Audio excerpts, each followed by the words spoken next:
예, 안녕하세요. 예, 한가영 장영실 전형 이것이 궁금하다. 조 원장이 묻고 홍 원장이 답하다. 질문은 제가 메타 수학 원장이면서 컨설팅하고 있는 조 원장입니다.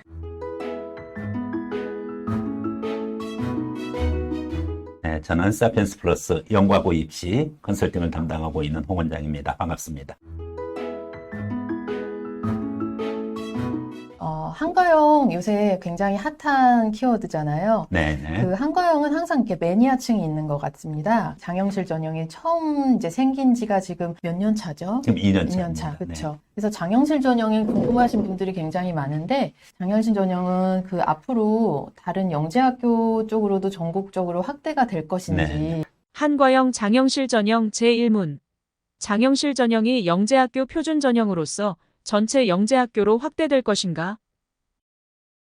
제가 작년에 네. 장영실 전형 어쨌든 네. 나름대로 좀 정리해가지고 유튜브에 한번 쫙 그쵸. 뿌렸어요. 그때, 네, 봤습니다.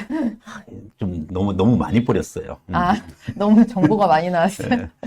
그래서 뭐 다 알고 계시더라고 이제는. 그런데 이제 장영실 전형이 과연 다른 영재학교, 즉 영재학교를 대표하는 게 한과영이니까 네. 뭐 서과영은 뭐 자존심이 있으니까 또 그렇다 치더라도 다른 과학영재학교들이 이 장영실 전형을 하나의 표준으로 해서 여기가 이제 추천 전형이거든요. 네네. 추천 전형인데 관찰 추천이라 그래가지고 다른 일반 전형은 지원자가 지원을 하는 것이 주도적이지만은 이것은 추천에 의해서 추천자가 주도적으로 입시를 이렇게 치른다는 점에서 약간 근본적인 것이 다르기 때문에 이 부분이 전국 영재학교로 이렇게 확산되지 않을까 하는 그런 예측들이 지금 많이 나오고 있는데 네. 일부는 맞고 일부는 아니에요. 그렇죠. 네. 그 과기부에서 최근에 2월에 발표한 네. 그 영재 그 육성 위한 그 전략 그 부분에 대해서는 네네네네. 근데 좀 궁금한 것들이 많은데 거기서 보면은 이제 수시로 입학을 하겠다. 네. 지금 당장은 아닌데 앞으로 그렇게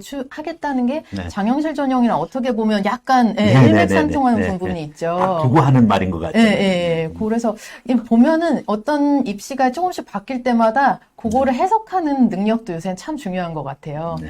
그래서 일단 칠문칠답 시작하면서 여기 더 네네. 심층적으로 한번 보죠. 그 일단은 표준화되어져 가는 그 과정에 있어서는 네. 사실은 좀 여러 가지 문제들이 있어요. 그쵸. 다른 영재학교들의 어떤 독립적인 네네. 성도 있고, 그리고 또 과연 영재학교 전형의 대표성이 있느냐, 네. 한과영이 했다라고 해서 이것을 기준으로 해서 우리가 판단을 해봐야 되는데 이번에 일단은 마감을 했거든요, 일정을. 네, 그쵸. 접수 마감을 했는데 몇 명이 지원했는지 공개를 안 해요. 한과영은 왜 항상 이렇게 미스테리하게 깜깜이. 한과영 자존심이 그리고 입시 일정도 막 고무줄이야, 막 자기네들 마음이야. 몇 달을 막 늘렸다가 네. 줄였다가. 네네.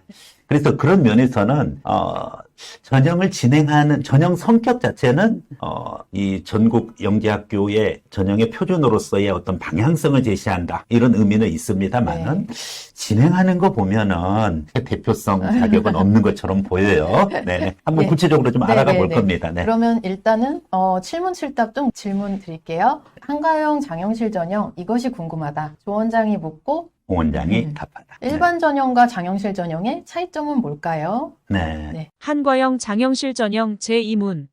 일반 전형과 장영실 전형의 차이점은?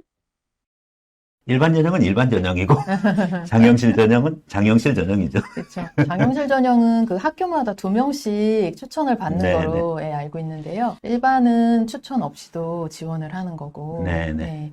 이제 추천 전형과 비추천 전형인데 사실 비추천은 없어요. 다 추천은 하기는 하죠. 그렇죠. 네. 근데 이제 추천이 주도적으로 이루어지는 전형이다. 그런 점에서 일반 전형과 달리 그 장영실 전형은 자기가 주도하에서 이제 지원하는 것이 아니라 교사가 현장에서 이렇게 쭉 우리 학생을 관찰하고, 그렇기 때문에 이제 관찰자에 의한 추천 전형 이제 이런 부분이기 때문에 네. 거기서 일단은 근본적으로 입시 진행의 처음 시작서부터 접수까지의 그 과정상의 차이점이 우선 있고요. 네. 두 번째 이제 성격적인 차이는 일반 전형은 원래 지금까지 해왔던 영재학교 입시의 본질이죠. 네네. 바로 무엇보다도 수학, 과학에 특화되면서 그러면서도 또 과학 영재로서의 핵심적인 그러면서 또 종합적인 역량이에요. 네. 수학, 과학 전 분야. 실력은 당연한 거고 네. 이제 거기에 따른 자신의 영재성 판별도 해줘야 되는데 장영실 전형은 한가영 장영실 전형 이것이 궁금하다. 조원장이 묻고 원장이 답하다. 장영실 전형은 그러면 특정 분야. 특정 분야라는 게 그래서 네. 강조하는 게 장영실 전형에서 말하는 특정 분야라는 거는 어떤 분야를 말하는 걸까요? 한과영 장영실 전형 제3문.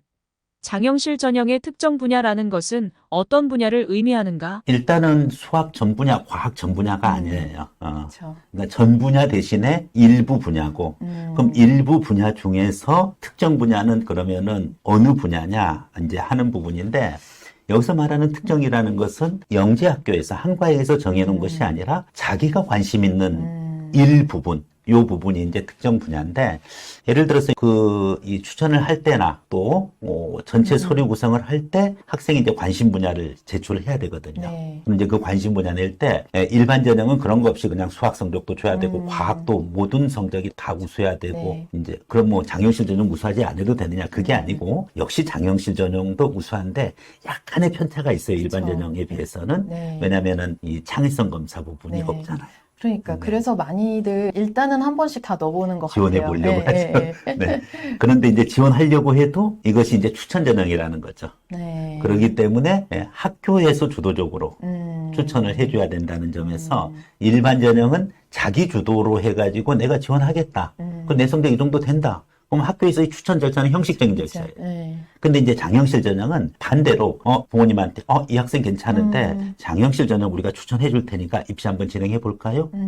과정이 다르죠. 네. 네네. 이제 그런 부분이고 거기서 이제 특정 분야 부분 거는 이 학생이 영재학교에서 원하는 창의성 검사 부분 것을 면제해 주는 대신에 두 가지 특성이 있어요. 그러니까 이 특정 분야와에서의 갖는 탁월성. 그런데 그것을 한순간에 그냥 만들면 안 돼요. 지속성이라는 키워드가 나오는데요. 네네. 지속성이라는 키워드가 나오는데요. 네네. 한가영 장영실 전형 이것이 궁금하다. 조원장이 묻고 원장이 답하다. 네. 지속적이라는 게 얼마나 지속해야 될까요? 한과영 장영실 전형 제3문. 장영실 전형의 선발 인재상에서 말하는 지속성의 의미는 근데 좀 몇 년? 상대적이죠. 뭐 그쵸. 상대적이긴 한데, 입시 직전에 해가지고서 3개월, 6개월 뚝딱 이런 식이 아니라 최소한 6개월 이상, 지속적으로 한 분야를 이렇게 탐구하고 또 그 부분 거에 대해서 열정과 관심을 가졌던 그런 내용의 또 그런 활동이 있어야지 된다는 거죠. 그래서 요새들 이제 영재원, 대학 영재원 같은 경우에 네네. 그 사사 과정이 있고 한데 네네네. 이제 초등 고학년 되면은 네. 그 서울대 그 연대 그 영재원으로 많이 선호를 하시잖아요. 네네네. 근데 이제 오히려 장영실 전형을 생각하면은 사사 과정을 가는 게 더 낫지 않냐 그런 네, 전략들도 네, 네. 나오더라고요. 그렇죠. 이제 사사 과정을 하면은 자기의 특정 분야가 일단 네, 생기잖아. 생기니까 네. 딱 그래서 할 이제 얘기가 생기고. 다만 이제 그런 영재원에서 해주는 그 활동은 제출할 수는 없어요. 네, 그렇죠. 그러기 때문에 이제 그걸 참고로 해서 자기가 그것을 학교 내에서 더 또 심화해서 그렇죠. 예. 또 심화 연구하고 탐구해가지고 자기의 결실물을 가져가는 쪽으로 그렇게 진행을 하면은 사사 과정이 도움이 되는 건 사실입니다. 네. 예전에 제가 네네. 이제 지도했던 학생 중에는 좀 독특한 학생이 있었어요. 이 특정 분야에서. 어디를 특정했나요? 네, 요겁니다, 바로. 아, 키보드. 일반 키보드인데, 아. 어머님이 그 네. 어린 학생이 컴퓨터 너무 하고, 팔목 아프다 그러니까 이것을 어떻게 개량할까. 그렇게 했는데 이것을 무려 1년 반 동안 연구를 했어요. 그래서 온갖 키보드 확인하고 그래서 이렇게 잡더라고요. 이렇게 원통형 키보드. 실제로 뭐 제품으로 이제 출시까지 네네. 했나요? 예, 아. 그 특허 변호사랑 또 아. 해가지고 특허 관련되는 부분 것까지 연결이 됐고 어떻게 주형을 뜨느냐 이제 이런 부분 것까지 해서 뭐 심도 있게 이렇게 해가지고서 그때 장영실 전형 첫 해.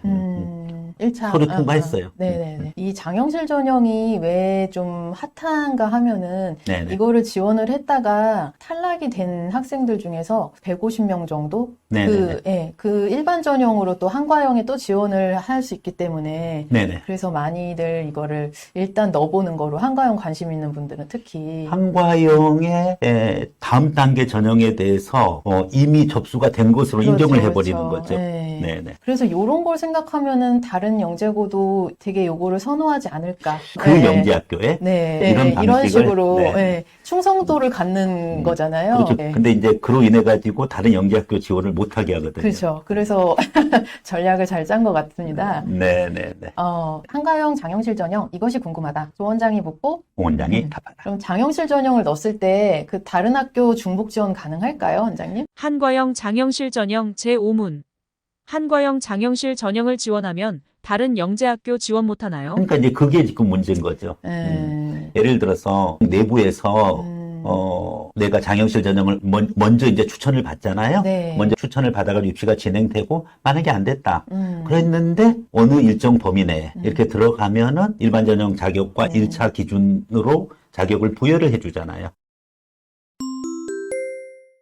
그럼 다른 곳은 지원할 수가 없게 되겠네요. 그죠? 수시 그러니까 납치 같이 이미 벌써 장영실 전형 지원했죠. 네. 일반 전형 혜택까지 이제 네. 주고 있으니까 차단하는 거죠. 네. 그러니까 한가형을 생각했던 친구들 같은 경우에는 2번 지원할 수 있으니까 네네네. 좋은 기회긴 하고, 근데 다른 영재고를 생각했던 학생들 같은 경우는 뭐 또 굳이 또 장영실 전형을 생각하면서 갑자기 또 만들려고 그렇게 할 네네네네. 필요는 없고, 진짜 그 아이 성향이 원래 조금 덕후성이 있고 특정 분야에 관심이 있으면은 괜히 좋을 것 같아요. 그렇죠. 네. 그러니까 어떤 질문이 이런 게 있어요. 네. 우리 학생이 지금 수학과학에서는 조금 부족하다. 네. 그런데 장영실 전형으로 해서 특정 분야를 측정적으로 하면 안 되냐? 네네. 그거 안 됩니다. 네. 일반 요구는 교과가 성적이 일반 전형이랑 큰 차이가 없어요. 약간 네. 부족한 그러니까요. 상태예요. 네. 거기서 이제 그 벽을 넘지 힘드니까 거기서 자신만의 특정 분야에서 네. 탁월성과 지속성을 가지고 그렇게 해서 준비해야 됩니다. 결국은 두 가지를 다 해야지 이게 된다는 거죠. 일반 교과는 사실은 되어 있어야 돼요. 그럼 어떤 경우냐? 전교 1, 2등 일반 전형 학생이 어느 정도 자기가 실력도 있고 뭐 좀 선행도 네네. 많이 되고 해가지고서 일반 전형 2단계에서 창의성 검사라든지 그 힘든 시험을 통과를 할 수 있는데 뭐 그런데 이 학생은 거기에 대한 자신이 없어요. 그렇지만은 그래도 그 학교에서는 전교 선호할 수, 손가락 네, 3개 네. 안에는 들어간다. 그래야 되는 거지. 넓지 않네요. 근데 물론 학교마다 다르죠. 그쵸. 학교마다 다른데 이 절대적 기준은 없는데 항상 오해하지 말아야 될 것이 장영실 전형은 특정 분야를 중요시하니까 딴거 일반 버린다. 교과 그러면 분야가 안 되죠. 뭐 대충 해도 절대 아닙니다. 네, 그러면은, 그리고 네. 학교에서 추천을 안 해요. 아예. 그러니까 학교에서 2명을 받아야 되는데 네네. 그 경쟁 자체가 굉장히 치열할 거로 예상이 네네네. 돼요. 네. 한가형 장영실 전형 이것이 궁금하다. 조원장이 묻고 원장이 답하다. 그러면은 우리 아이가 만일에 장영실 전형 형이냐 일반 전형 형이냐 네네. 혹은 그건 앞에서 좀 설명해 주셨는데 그럼 과고형이냐 영재고형이냐 그거에 대해서는 또 차이가 좀 있을까요? 한과형 장영실 전형 제6문. 우리 아이는 장영실 전형 형이냐? 일반 전형 형이냐? 사실은 과고형, 영재고형 부분 것은 굳이 구별하고자 하면은 가능하겠지만은 대부분 이제 의미는, 현실은 네. 영재고 영재고 진학하고 넣었다가 그다음에 또 안 되면 과고 과고 가는 나누는 거죠. 거니까. 그렇죠? 네. 근데 유형 중에서 어쨌든 이제 최상위권 학생들 중에서 네. 일반 전형이냐 장영실 전형이냐 네. 이 부분인데 여기에서는 특정 분야가 있으니까 장영실 전형이다 이렇게 하시면 안 되고요. 이 학생이 어느 정도 2단계 창의성 검사에서 경쟁력이 있다. 그러면 일반 전형이고 그렇지 않다. 그러면은 장영실 전형을 선택하는 것이 보다 더 현실적인 거고요. 네네. 그렇기 때문에 특정 분야에 대해서 지속성 탁월성을 확보해 가는 쪽으로 하는 것이 더 입시 현실과는 가까워요. 그렇네요. 한가형 장영실 전형 이것이 궁금하다. 조원장이 묻고 원장이 답하다. 그럼 장영실 전형 대비할 방법은 초등과정 중에는 어떻게 준비를 해야 되고 중학교 기간에는 어떻게 준비를 해야 될지 한번 말씀해 주세요. 한과형 장영실 전형 제7문. 장영실 전형 초등학교 중학교 과정별 준비 방법은? 사실은 네. 이제 교과 부분 것은 원장님이 전문가니까 네. 제가 이 부분 거에 대해서 말씀드리긴 조금 그렇고 다만 이런 거 있어요. 특히 이제 특정 분야를 선택을 할 때 네. 학생이 초등학교 기간 때 관심사가 굉장히 중요해요. 아, 네. 그러면 이것은 또 독서 목록이랑 또 연결되어 있고요. 네. 특히 이제 최근에는 뭐 수학이랑 뭐 그 물리화학, 생물 이쪽 분야보다는 정보 쪽 학생들이 아, 많아요. 그렇죠. 네. 그러다 보니까 본인이 예를 들어서 뭐 기본적인 뭐 피지컬 컴퓨팅, 뭐 아두이노나 뭐 이런 부분 거 아니면 앱 개발 이거 너무 루틴하고 상투적이기 때문에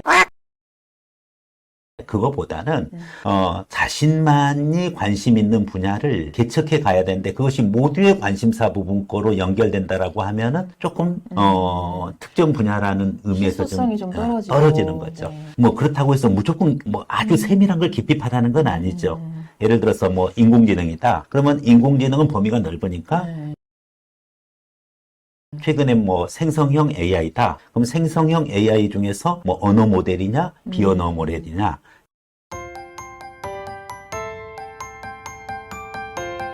자신이 관심 있는 분야, 부분 것에 대한 관심과 역량을 자신이 관심 있는 분야, 부분 것에 대한 관심과 역량을 일단은 초등학교 때는 그 분야에 대해서 발견, 관심을 갖다가 부여할 수 있는 그것을 찾아가는 게 가장 우선적인 것이고요. 네. 활동 많이 안 해도 돼요, 사실은. 네.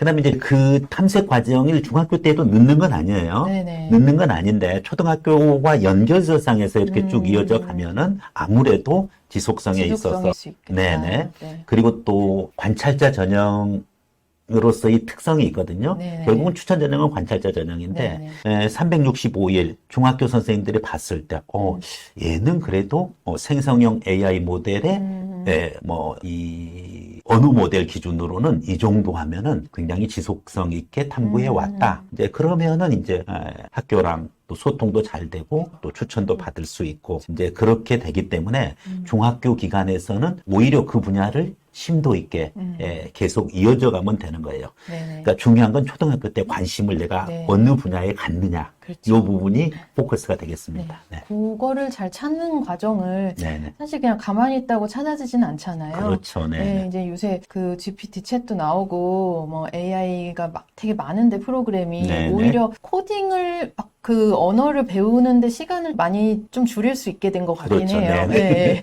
그런 점들은 있고.